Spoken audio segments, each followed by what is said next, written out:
All right, let's take a look at this article on Beijing, China's Pakistan Economic Corridor and how it's expected to be a $1 trillion blunder. That's coming from Tel Aviv. The China-Pakistan Economic Corridor is a flagship of China's imperialistic and expansionist agenda under its Belt and Road Initiative. It's set to soon become a $1 trillion blunder project, according to analysts. This economic corridor, a collection of infrastructure projects that are currently under construction throughout Pakistan, which were originally valued at $46 billion, is now estimated to be $87 billion, and only a quarter of the project has been completed. The leading Israeli English daily pointed out that the China-Pakistan Economic Corridor was intended to rapidly modernize Pakistani infrastructure and strengthen its economy through the construction of modern transportation networks, numerous energy projects, and special economic zones.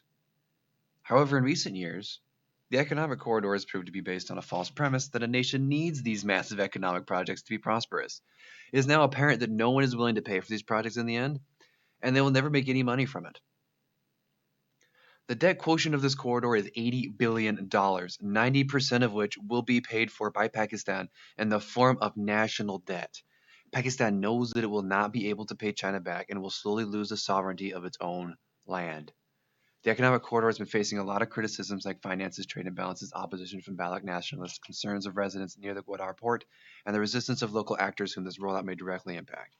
A resolution even passed against the economic corridor by the Provincial Assembly of Khyber Pakhtunkhwa, I can't pronounce that, I'm sorry, in which the projects are to be constructed. Last month, Hussein Haqqani, Pakistan's former ambassador to the United States, had written an article in The Diplomat stating that Pakistan's desire to maintain strategic relations with China has resulted in the construction of $62 billion worth of the economic corridor. This includes a set of infrastructure projects being mired in insufficient transparency. Now, insufficient transparency just means no one knows where the money's going. So these are infrastructure projects of questionable benefit in which there is most likely a high level of embezzlement occurring and no one can trace where the money's going.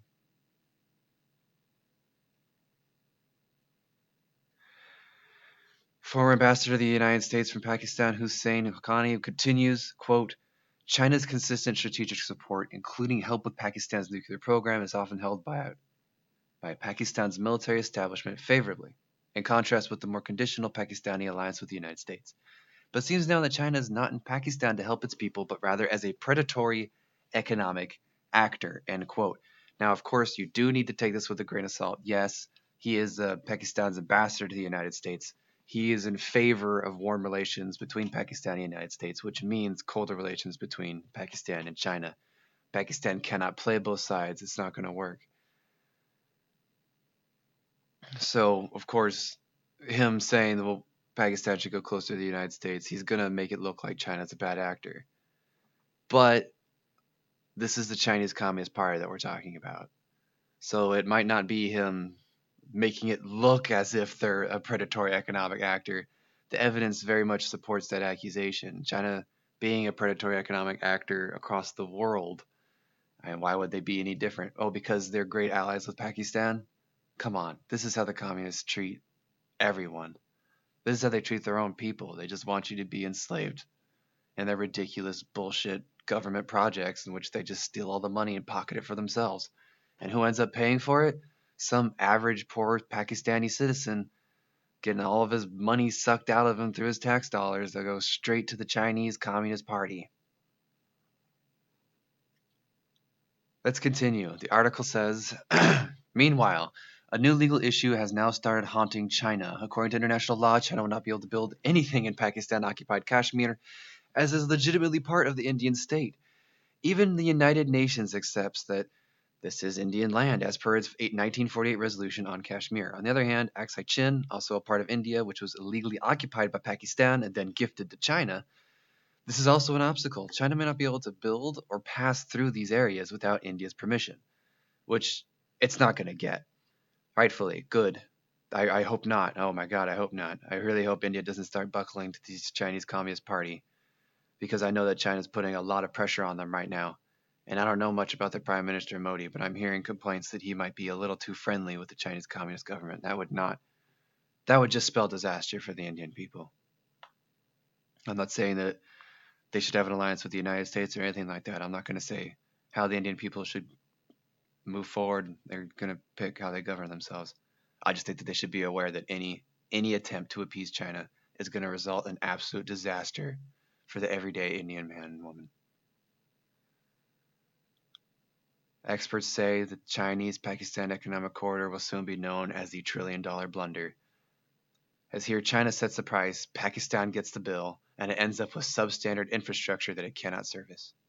What a great plan, right? I mean, just you don't have to say that it is what China is doing, but just imagine that it is what China is doing, that they are purposefully trying to get Pakistan to go near bankrupt and to owe China more money so that China can just take from Pakistan, their ally, right?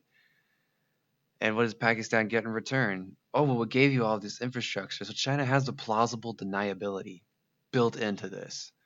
They get to claim that they were helping the Pakistani economy, that this economic corridor was an amazing idea when really it was nothing more than a trap so that the Pakistani taxpayer will end up having to foot the bill for a Chinese-Pakistan government infrastructure projects in which who knows who in the government of Pakistan or the government of China is embezzling this money and taking it for themselves because there's no transparency involved. Lackluster infrastructure on a budget that's being embezzled from God knows who. How could this possibly result in economic prosperity for the Pakistani citizen? It can't. It wasn't designed to. It's another communist ploy to design to get people to give commies your money. Stay sane out there, people.